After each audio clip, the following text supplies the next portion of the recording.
1942 में मुंबई के गराज में अपनी साधारण शुरुआत से लेकर आज भारत के सबसे बड़े पेंट निर्माता बनने तक एशियन पेंट्स ने एक लंबा सफर तय किया है। इस कहानी में हम 4 महत्वाकांक्षी मित्रों द्वारा स्थापित कंपनी की यात्रा के बारे में विस्तार से जानेंगे और पता लगाएंगे कि कैसे ये भारत और दुनिया भर में पेंट उद्योग की एक प्रमुख कंपनी बनकर उभरी। एशियन पेंट्स का इतिहास 1942 के उस उथल पुथल भरे युग की याद दिलाता है जब भारत ब्रिटिश शासन का अधीन था और स्वतंत्रता की लड़ाई अपने चरम पर थी।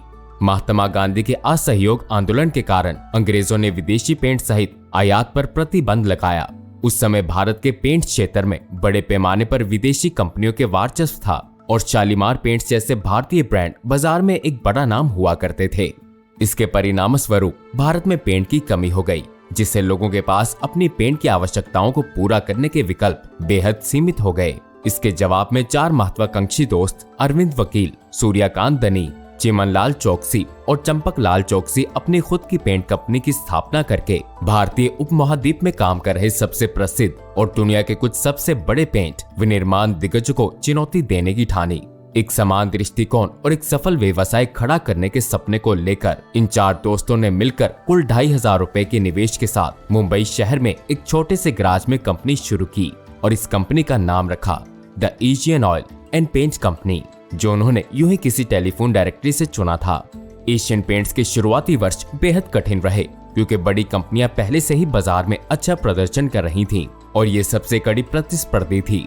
साथ ही उस समय में जारी युद्ध के कारण कच्चे माल की कमी का सामना करना पड़ा। इन सब चुनौतियों के बावजूद कंपनी नए उत्पादों और अपनी कुशल रणनीतियों के साथ आगे बढ़ती रही। से संस्थापकों में से एक चंपकलाल चौकसी ग्राहकों की जरूरतों को समझने और उसके मुताबिक रणनीति तैयार करने में माहिर थे। वो लोगों का चीजों को उपयोग करने का तरीका पहचान कर अपनी योजनाएं बनाते। इन योजनाओं को बनाने के बाद उन्होंने उनका परीक्षण किया और उनमें से सर्वोत्तम योजनाओं को चुना और हमेशा चीजों को बेहतर बनाने की दिशा में काम करते रहे। 1940 के दशक में चौकसी ने औद्योगिक पेंट के बजाय सजावटी पेंट बेचने पर ध्यान केंद्रित करने का फैसला किया। उन्होंने देखा कि औद्योगिक पेंट व्यवसाय में जो कंपनियां सबसे कम कीमत रखती हैं, वो आमतौर पर उसमें आगे रहती। हालांकि सजावटी पेंट बिक्री स्वाभाविक रूप से भिन्न थी। उनमें डीलर्स और वितरकों के साथ अच्छे संबंध के माध्यम से स्थायी ताकत बनाने की क्षमता थी और इससे लोगों को ब्रांड अच्छी तरह याद रहता। चौकसी ने आम लोगों द्वारा उपयोग किए जाने वाले पेंट बाजार में अपनी कंपनी की एक मजबूत उपस्थिति बनाने का दांव खेला। हालांकि चौकसी के सामने एक समस्या थी, एशियन पेंट्स को ऐसे व्यवसाय में स्थापित करने की चुनौती जहां मुट्ठी भर वितरक पूरे भारत में पेंट की आपूर्ति को नियंत्रित करते थे। जब मुंबई और पुणे जैसे बड़े शहरों ने उन्हें दरकिनार किया तो चौकसी और उनके दोस्तों ने अपने उत्पाद को गांव-गांव जाकर सीधे दुकानदारों को बेचने का फैसला किया। ये एक बड़ी सफलता की ओर उनका पहला कदम था। एशियन पेंट्स को अपनी पहली डीलरशिप दक्षिण महाराष्ट्र में सतारा जिले के पास सांगली नाम एक छोटे से शहर में मिली। दुकानदारों ने वितरकों के बजाय सीधे कंपनी के साथ व्यवहार करना अधिक सुरक्षित महसूस किया और इसका मतलब था कि ये उत्पाद को बेहतर कीमत पर खरीद सकते थे। पोंगल और पोला त्योहारों के दौरान एशियन पेंट्स ने अपने उत्पाद की एक अनूठी मांग देखी। इन उत्सवों में ग्रामीण अपने बैलों की पूजा करते और उनके सींगों को रंगा जाता था। चौकसी ने इसमें विशेष रूप से सींगों को रंगने के लिए कम मात्रा में चमकीले रंग बनाने का अवसर देखा। पारंपरिक टिन पैकेजिंग से हटकर उन्होंने पेंट को पैक करने के लिए छोटे नायलॉन पैकेज का उपयोग करना चुना और जिससे उन्होंने एक और बाजार बाधा को सफलतापूर्वक पार कर लिया। जैसे जैसे उनके उत्पाद की मांग बढ़ी, वैसे वैसे छोटे कस्बों और शहरों में दुकानदारों ने एशियन पेंट्स को बेचना शुरू किया। परिणाम स्वरूप बड़े शहरों में बड़े वितरक जो पहले कंपनी के साथ काम करने में रुचि नहीं रखते थे, वो अब एशियन पेंट्स के साथ साझेदारी करने के लिए तैयार हो गए। अपने व्यवसाय को ग्रामीण क्षेत्रों से शुरू करके शहरी भारत में विस्तार करने के दृष्टिकोण के साथ साथ अनछुए उपभोक्ताओं की जरूरतों को पूरा करने के कारण कंपनी ने अपनी स्थापना की एक दशक बाद 1952 में 23 करोड़ रुपए का वार्षिक कारोबार हासिल किया। ये राशि उस समय 48 मिलियन अमेरिकी डॉलर के बराबर थी। उपभोक्ता क्या चाहता है, ये समझने की चौकसी की क्षमता एशियन पेंट्स के लिए प्रेरक शक्ति बनी रही। बड़े शहरों में बेसिक डिस्टेम्पर और अधिक महंगे प्लास्टिक इमल्जियल पेंट्स की कीमतों में असमानता का कारण उन्होंने पता लगाया। हालांकि सूखा डिस्टेम्पर सस्ता था, लेकिन इसमें कुछ समस्याएं थीं। ये आसानी से दीवारों से निकल जाता, कपड़ों पर चिपक जाता और इससे दुर्गंध आती थी। दूसरी ओर प्लास्टिक इमल्जन में ये समस्याएं नहीं थी, लेकिन इसकी कीमत 5 गुना अधिक होने की वजह से कई लोगों के लिए बहुत महंगा साबित हुआ। 1950 के दशक में एशियन पेंट्स ने अपने अगले उत्पाद वॉशेबल डिस्टेम्पर के लॉन्च की नींव रखी। ये सूखे डिस्टेम्पर और प्लास्टिक इमल्जन के बीच का एक विकल्प था। उन्होंने इसे एक आकर्षक नारे don't lose your temper, use Tractor distemper के साथ प्रचारित किया और जैसी उम्मीद थी वॉशेबल डिस्टेम्पर वास्तव में लोकप्रिय हो गया। इस सफलता से उन्हें प्रभावी विज्ञापन की ताकत का एहसास हुआ। 1954 में कंपनी ने अपना शुभांकर प्रतीक गट्टू द मिस्चीवियस किड पेश किया। इस शुभांकर का निर्माण और एक अच्छी विज्ञापन रणनीति थी क्योंकि ये भारत में मध्य वर्गीय परिवारों से जुड़ा था और इस तरह एक बार फिर चौकसी का ये साहसिक प्रयोग सफल रहा। 1958 में कंपनी ने पर्याप्त विकास के दौर की शुरुआत करते हुए बंदप में अपना पहला संयंत्र स्थापित किया। 1965 तक कंपनी एशियन पेंट्स से Asian paints India private limited बन गई और 1967 में 25 वर्षों के संचालन के बाद एशियन पेंट्स राजस्व के मामले में भारत की सबसे बड़ी पेंट कंपनी बनी।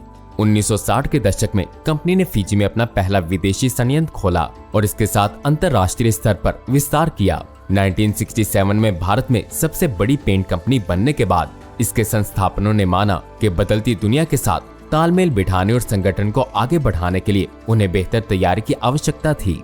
कंपनी ने विशेष रूप से बढ़ते डायरेक्टर टू डीलर वितरण नेटवर्क की चुनौतियों का प्रबंध करने और विभिन्न क्षेत्रों में सिस्टम प्रक्रियाओं में सुधार करने के लिए समायोजन की आवश्यकता को समझा। इसके लिए उन्होंने IIM के नए स्नातकों को काम पर रखा और उन्हें पाने मन मुताबिक काम करने की स्वतंत्रता दी।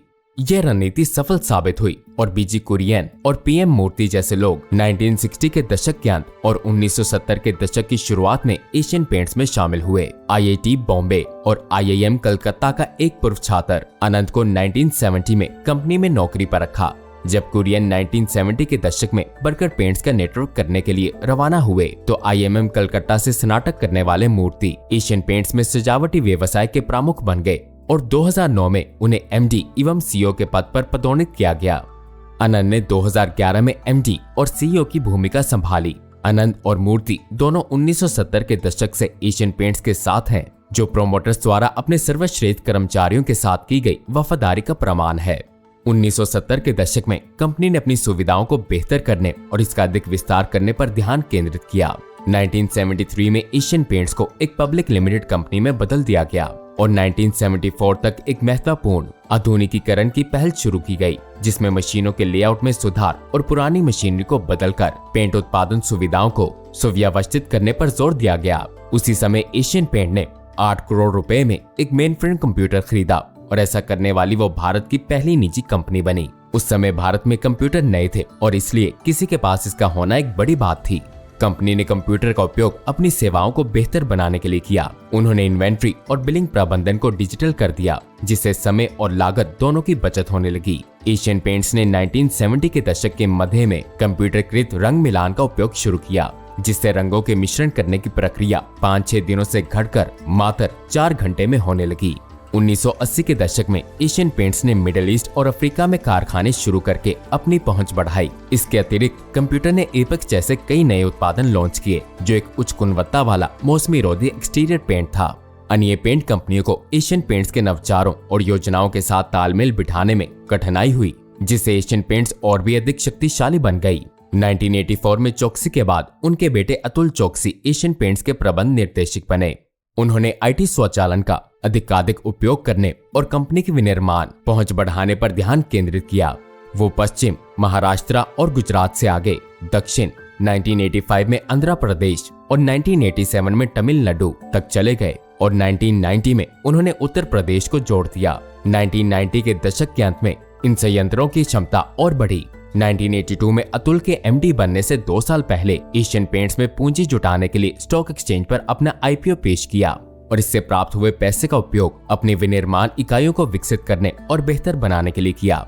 इस दौरान UK में बर्गर इंटरनेशनल लिमिटेड को खरीदकर एशियन पेंट्स एक बहुराष्ट्रीय कंपनी बन गई। इसके अतिरिक्त एशियन पेंट्स ने PPG इंडस्ट्रीज USA के साथ मिलकर 1996 में ऑटोमोटिव पेंट उत्पादन क्षेत्र में प्रवेश किया। 31 जुलाई 1997 को 81 वर्ष की आयु में चौकसी का निधन हो गया। मीडिया रिपोर्ट्स के अनुसार चौकसी के बेटे अतुल और कंपनी के प्रभारी अन्य 3 परिवारों के बीच मतभेद था। मतभेद इसीलिए आई थी क्योंकि बाकी 3 परिवारों को अतुल की योजनाएं मंजूर नहीं थी। परिणामस्वरूप अतुल ने एशियन पेंट्स में अपनी 9% हिस्सेदारी अपनी प्रतिस्पर्धी आईसीआई इंडिया नामक कंपनी को बेचने का फैसला किया, जो आईसीआई यूके की एक सहायक कंपनी थी। हालांकि प्रोमोटर्स इस बिक्री को रोकने में कामयाब रहे और 8 महीने के लंबे संघर्ष के बाद प्रतिस्पर्धी को कुछ म्यूचुअल फंड्स को हिस्सेदारी बेचनी पड़ी। 1997 में अतुल ने अधिकार कंपनी छोड़ दी और एपकोटेक्स इंडस्ट्रीज लिमिटेड की कमान संभाली। एपकोटेक्स भारत में परफॉर्मेंस इमल्जन पॉलीमर के अग्रणी उत्पादकों में से एक है और 1991 तक ये एशियन पेंट्स का हिस्सा हुआ करता था। अतुल के जाने के बाद अन्य 3 परिवारों ने कंपनी की संरचना को उन्नत और आधुनिक बनाने का फैसला किया। उन्होंने प्रबंधन सलाहकारों को काम पर रखा, जो उन्हें उत्पाद बनाने, पैसे का प्रबंधन करने और कंपनी को व्यवस्थित करने जैसी चीजों को बेहतर बनाने के बारे में सलाह देते। 1999 में कंपनी ने i2 टेक्नोलॉजीज नामक अमेरिकन कंपनी से आपूर्ति श्रृंखला प्रबंधन के लिए एक कंप्यूटर सॉफ्टवेयर खरीदा, जिसने मांग पूर्वानुमान, उत्पादन की योजना बनाने और कच्चा माल प्राप्त करने की अधिकांश प्रक्रिया को केंद्रीकृत और स्वचालित किया। पहले वो डेटा को खुद से समझकर मांग को पूर्वानुमान लगाते थे, जबकि अब उनके पास एक विशेष योजनाकार और विश्लेषक थे, जिन्हें पैटर्न को अधिक व्यवस्थित तरीके से समझाने के लिए प्रशिक्षित किया गया था। कंपनी ने विनिर्माण, ऑर्डर प्रोसेसिंग और आपूर्ति श्रृंखला के प्रबंधन के लिए सूचना प्रौद्योगिकी आईटी प्रणालियों का उपयोग किया। उन्होंने इसे और अधिक कुशल बनाने और ग्राहक सेवा में सुधार करने के लिए ऑर्डर लेने की प्रक्रिया को एक मुख्य कॉर्पोरेट कॉल सेंटर से जोड़ दिया। इस दौरान कंपनी का विस्तार ओमान, श्रीलंका और सिंगापुर तक भी हुआ। 2002 में एशियन पेंट्स ने SCIB केमिकल SAE इजिप्ट में 60% हिस्सेदारी हासिल करके वहां अपना कारोबार करना शुरू किया। SCIB इजिप्ट की शीर्ष 5 पेंट कंपनियों में से एक थी। 2008 में कंपनी ने अपने भंडारण और पुनर्प्राप्ति प्रणालियों को स्वचालित बनाकर प्रौद्योगिकी का ज्यादा से ज्यादा उपयोग करना शुरू किया। उन्होंने 2010 और 2015 के बीच तैयार माल ले जाने वाले ट्रक्स की आवाजगाही पर नजर रखने के लिए GPS का उपयोग शुरू किया। 50 से भी अधिक वर्षों से एशियन पेंट्स भारत भर में खरीदे गए पेंट के रंग, आकार और मात्रा के बारे में जानकारी इकट्ठा कर रहा है। उनके पास अभी भी इस बात की विशेष जानकारी है कि देश के प्रत्येक हिस्से को कितने पेंट की आवश्यकता है। डेटा एनालिटिक्स का उपयोग करके एशियन पेंट्स अपने प्रत्येक उत्पाद की मांग का सटीक अनुमान लगा सकता है। वो 90% से अधिक की सटीकता के साथ ये पता लगा सकते हैं कि किस उत्पाद की कहां और कब आवश्यकता हो सकती है। इस तरह वो दिन में 3 से 4 बार 70,000 से अधिक डीलर्स को पेंट वितरित करते हैं। आमतौर पर सारा माल केवल 3 घंटों में बिक जाता है और नए बैच नियमित रूप से आते रहते हैं। डीलर्स तक पेंट पहुंचाने की पूरी प्रक्रिया स्वचालित और सुचारू है। कंपनी ने मैसूरू और विशाखापत्तनम में 2 नए संयंत्रों में अत्याधुनिक स्वचालित ट्रक लोडिंग सिस्टम स्थापित किए। ये सिस्टम मांग पूर्वानुमानों की सटीकता को लगातार बेहतर करने के लिए उन्नत AI और मशीन लर्निंग सॉफ्टवेयर का उपयोग करते हैं। इससे वास्तव में एशियन पेंट्स को अपनी ग्राहक सेवा बेहतर करने में मदद मिली है। ग्राहकों की पसंद अनुसार कंपनी ने पेंट से लेकर सजावटी कोटिंग तक अपने उत्पाद पोर्टफोलियो का विस्तार किया। अपनी सेवाओं में उन्होंने फर्नीचर, लाइटनिंग सॉल्यूशंस जोड़े और ग्राहकों को सीधे सेवाएं प्रदान करना शुरू किया। उनके इजी कलर कंसल्टेंसी रंग, सजावट और वस्तु प्रेरित समाधान चुनने में सहायता प्रदान करती है। इस बदलाव ने एशियन पेंट्स को मुख्य रूप से उत्पाद बेचने से लेकर विभिन्न प्रकार की सेवाएं प्रदान करने वाली कंपनी में बदल दिया। 2013 में एशियन पेंट्स की नजर एक ऐसी कंपनी पर पड़ी जो मॉड्यूलर किचन बनाने में बहुत अच्छी थी। अवसर देखकर उन्होंने मॉड्यूलर किचन बाजार में प्रवेश करने के लिए स्लीक ग्रुप की 50% हिस्सेदारी खरीदी। ये एक तार्किक कदम था। 2021 तक उन्होंने अधिग्रहण पूरा कर लिया और इस तरह स्लीक ग्रुप की सहायक कंपनी बन गई। इसके कुछ ही समय बाद उन्होंने बाथरूम व्यवसाय में उतरने के लिए SS बाथरूम का फ्रंट एंड व्यवसाय भी हासिल कर लिया। हाल ही में एशियन पेंट्स ने ग्राहकों की जरूरतों को पूरा करने के लिए बाथरूम फिटिंग्स की श्रृंखला, रॉयल और बाथरूम उत्पादों की श्रृंखला बाथसेंस शुरू की। 2016 में एशियन पेंट्स ने beautifulhome.com लॉन्च करके वैश्विक होम डेकोर सेगमेंट में प्रवेश किया। ये एक परामर्श सेवा है जो व्यक्तिगत इंटीरियर डिजाइन के लिए सलाह देती है और उन्हें पेशेवर रूप से पूरा करती है। फिलहाल ये भारत में इंटीरियर डिजाइन के लिए सबसे बड़ी ऑनलाइन कम्युनिटी है। एशियन पेंट्स ग्राहकों को कई अलग अलग उत्पाद दिखाने के लिए 3D चित्रों का उपयोग करते हैं, जिससे ग्राहकों को डिजाइन और चीजों को समझने में आसानी होती है। ये कंपनी के लिए एक बड़ी उपलब्धि थी और छोटे व्यवसायों के लिए इससे प्रतिस्पर्धा करना मुश्किल हो गया। इसके अलावा एशियन पेंट्स पैथेलिक एनहाइड्राइड और पेंटाइथ्रियोल जैसे रासायनिक उत्पाद बनाकर अपने व्यवसाय में विस्तार किया है। ये रसायन पेंट निर्माण की प्रक्रिया में इस्तेमाल किए जाते हैं। हालांकि कंपनी ने जुलाई 2017 के अंत तक पैथेलिक एनहाइड्राइड का उत्पादन बंद कर दिया। कंपनी अपने मौजूदा उत्पादों में सुधार जारी रखने के साथ साथ नए उत्पाद भी लाती रही। 2020 में एशियन पेंट्स ने वीरो प्रोटेक्ट के हैंड सैनिटाइजर, सतह एवं अंतरिक्ष सैनिटाइजर और कीटनाशक पेश किए। इसके अतिरिक्त वो अपने ग्राहकों को सैनिटाइजेशन सेवा, सैन एश्योर और सेफ पेंटिंग सेवा भी प्रदान करते हैं। प्रौद्योगिकी के उपयोग, व्यापक वितरण और अपने ग्राहकों को प्राथमिकता देना, इन सब कारणों से एशियन पेंट्स 1970 के दशक से शीर्ष कंपनी रही है। वर्तमान में घरेलू पेंट बाजार में इसकी लगभग 42% हिस्सेदारी है। रिपोर्ट्स के अनुसार एशियन पेंट्स वैश्विक स्तर पर उन कुछ गिनी चुनी कंपनियों में से एक हो सकती है जिसने 60 वर्षों से भी अधिक समय से राजस्व में हर साल लगभग 20% की वृद्धि देखी है।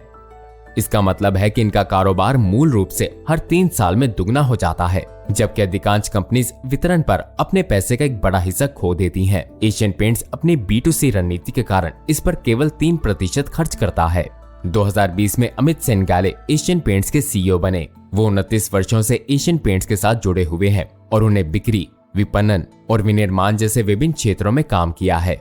एशियन पेंट्स 2021 में विश्व स्तर की दूसरी और भारत की शीर्ष कंपनी बनी। वर्तमान में इसकी कीमत $33.83 बिलियन है और दुनिया भर में इसके 27 से अधिक संयंत्र, 15 देशों में संचालन और 60 से अधिक देशों में ग्राहक हैं। एक छोटी शुरुआत से लेकर एक बहुराष्ट्रीय कंपनी तक एशियन पेंट्स का विकास इसके अभिनव दृष्टिकोण, गुणवत्ता के प्रति समर्पण और रणनीतिक विस्तार प्रयासों का प्रमाण है। इनकी यात्रा इस बात को दर्शाती है कि कैसे कंपनी न केवल ग्राहकों की मांगों को पूरा कर सकती है, बल्कि लगातार नए मानक स्थापित करके निरंतर आगे बढ़ सकती है। अगर आपको ये कहानी पसंद आई है तो सब्सक्राइब और लाइक जरूर कीजिएगा। मिलते हैं अगली वीडियो में।